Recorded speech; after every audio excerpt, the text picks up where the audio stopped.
उन्होंने जो एक्टिंग करी है भाई, इतनी वाहियात, इतनी घटिया एक्टिंग मैंने जिंदगी में बहुत कम देखी है। As per the track record of Bollywood portraying Pakistan, ऊपर से आमिर खान प्रोडक्शन, तो इनसे बड़े तो भाई सेकुलर कोई है नहीं। नहीं ये वाले सेकुलर नहीं, ये वाले सेकुलर।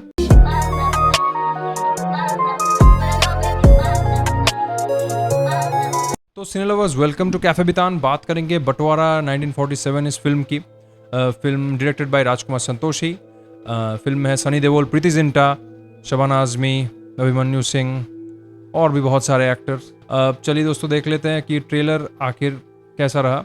तो दोस्तों पहली बात, जो विजुअल्स हैं लाइक उस टाइम के घर, कार, ट्रेन्स वगैरह, वो अच्छे हैं।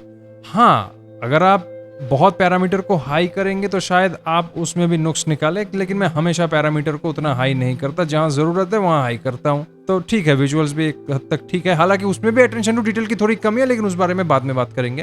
तो विजुअल्स अच्छे हैं, सनी पाजी की एक्टिंग इनफ है। अभिमन्यु सिंह मेरे फेवरेट है। वो जो उनका डायलॉग है, मैनू लगदा है, वो मुझे, आई एम नॉट पंजाबी, पर मुझे लगा कि वो थोड़ा ओवर चले गए, लेकिन ठीक है, वो उसको भी मैं ज्यादा नहीं पकड़ रहा, छोड़िए। अभिमन्यु सिंह फैंटास्टिक, और भी जितने भी हैं अच्छे हैं, एक्सेप्ट वो जो करण देओल है, उन्होंने जो एक्टिंग करी है भाई, इतनी वाहियात, इतनी घटिया एक्टिंग मैंने जिंदगी में बहुत कम देखी है। उस फिल्म में सनी देओल है, अभिमन्यु सिंह है, शबाना आजमी है, और वहां ऐसी एक्टिंग, मतलब चीजें मैच ही नहीं कर रही।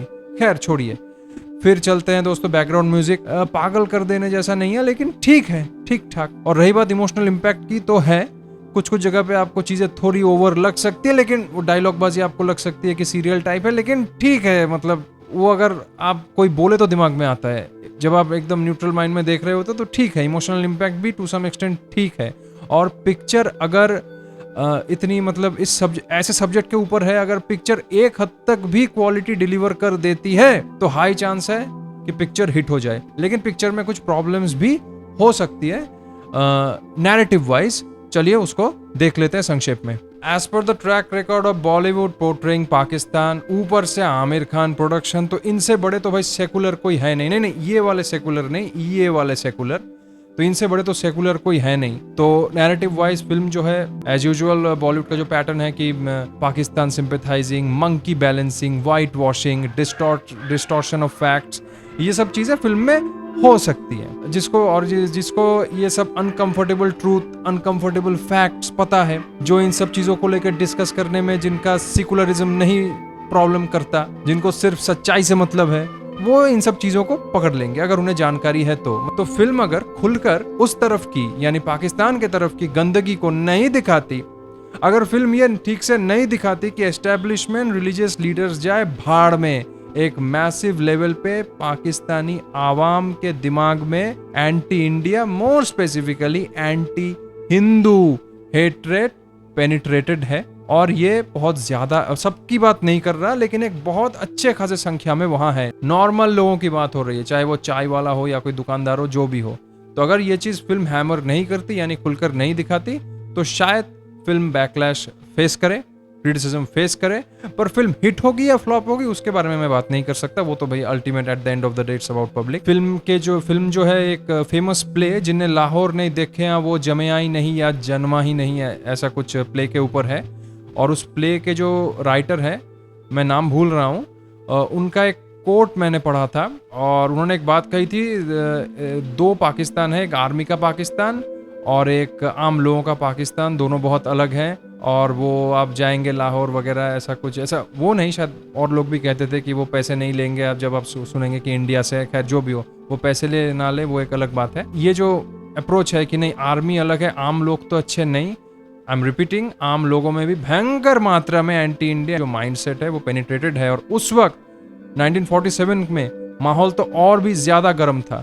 तो ऐसे में जो ट्रेलर में ये दिखा रहे हैं ना कि वो जो हिंदू लेडी है जिसको सनी देओल का कैरेक्टर बचाने की कोशिश करेगा, वो जिंदा कैसे बच गई? अगर मैं मान भी लूं उसके सभी परिवार वाले मर गए, तो वो उसे भी मर जाना चाहिए था। एक सीन है जहां वो शबाना आजमी का जो कैरेक्टर है, वो जो पंजाबी हिंदू लेडी, वो दिवाली में अगरबत्तियां वगैरह जला रही है। फिल्म में एक डायलॉग भी है अभिमन्यु सिंह का, हिंदू धर्म के पाठ पढ़ा रही है बुढ़िया सबको।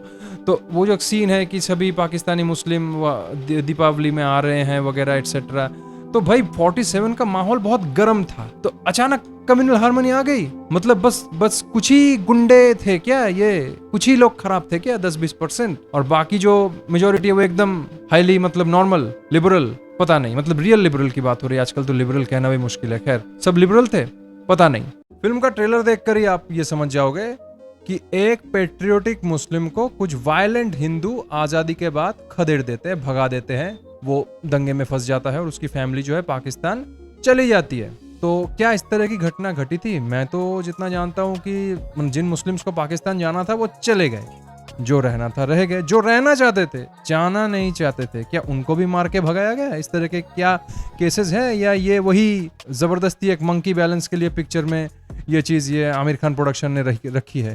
हाँ, Aamir Khan production monkey balance कर भी सकते हैं, उनका कोई भरोसा नहीं, क्योंकि जैसे मैंने कहा कि उनसे बड़ा सेकुलर तो कोई है नहीं दुनिया में। खैर, तो क्या इस तरह की घटनाएं घटी थी?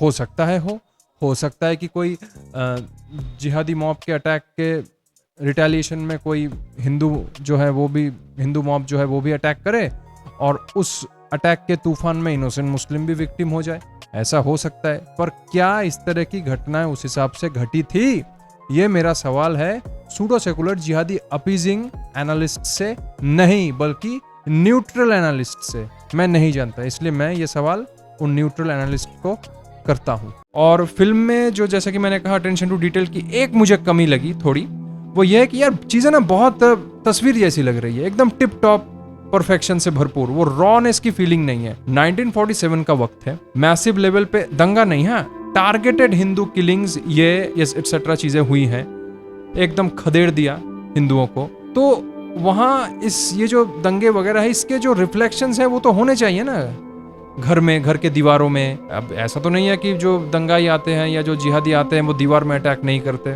कर भी सकते हैं, दीवार भी तोड़ने की कोशिश कर सकते हैं, या जो भी हो, या अगर ना भी तोड़े तो कुछ रिफ्लेक्शंस तो होंगे ना, एकदम टिप टॉप चीजें तो नहीं लगेंगी। तो यहाँ जो विजुअल्स है वो घर वगैरह, वो मुझे ट्रेलर में एटलीस्ट बहुत टिप टॉप लगा।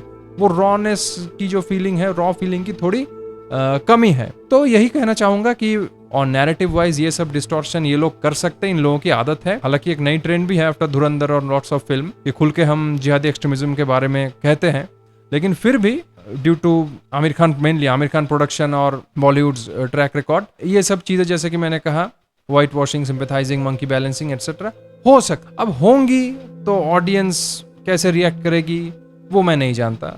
At the end of the day वो तो ऊपर वाला ही जाने कि पब्लिक पिक्चर को हिट कराएगी या नहीं, देखते हैं क्या होता है। तो ये था मेरा रिव्यू ट्रेलर के बारे में। मैंने जो नैरेटिव और जो टेक्निकल जो एस्पेक्ट्स वगैरह हैं, ट्रेलर देख के कैसा लगा और जो नैरेटिव पेडल कर सकते हैं, दोनों को डिफरेंशिएट करके मैंने डिस्कस किया। इससे ज़्यादा मैं वीडियो को लंबा नहीं करूंगा। तो दोस्तों, आज का ये वीडियो यहीं तक, मिलता है किसी नए वीडियो में।